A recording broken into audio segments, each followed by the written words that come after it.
Je me suis aussi rendu compte que c'était à la portée de tout le monde de faire un massage cardiaque ou d'utiliser un défibrillateur. Éléonore, 21 ans, est intervenue en mai dernier sur une victime d'arrêt cardiaque. Nous partons aujourd'hui à sa rencontre.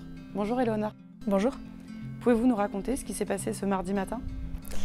J'ai reçu un appel un mardi matin, du coup en mai dernier effectivement, de l'application Sauve Life qui me disait qu'il y avait une dame, une personne en arrêt cardio-respiratoire à proximité de chez moi.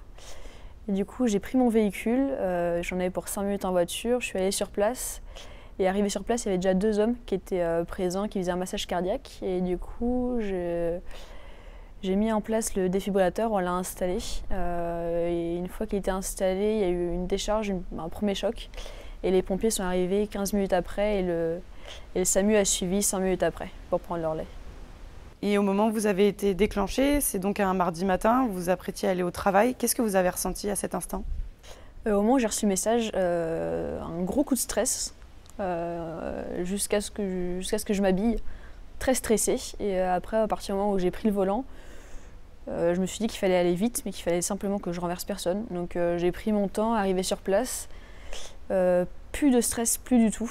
C'est allé très rapidement et c'était très simple, même très simple d'utilisation aussi, le défibrillateur. Donc les choses sont faites naturellement et ça s'est très bien passé.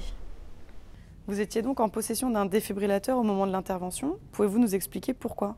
Il y a un peu plus d'1 an de ça, j'ai déjà intervenu avec Sauve Life pour un voisin qui avait fait un arrêt cardio-respiratoire. J'étais arrivée sur place et du coup j'avais procuré les premiers soins, j'avais dû faire un massage cardiaque. Et après ça, je me suis dit que c'était bien d'être équipée d'un défibrillateur. Du coup, je m'en suis procuré un.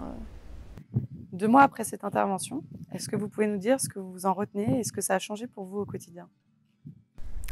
Je retiens beaucoup de positifs, énormément de reconnaissance envers le beau-fils de la dame qui avait pris le soin quand même de me recontacter 2 jours après pour me tenir au courant.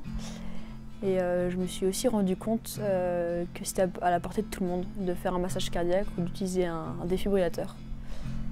Voilà. Merci beaucoup Éléonore pour ce précieux témoignage. Merci à vous.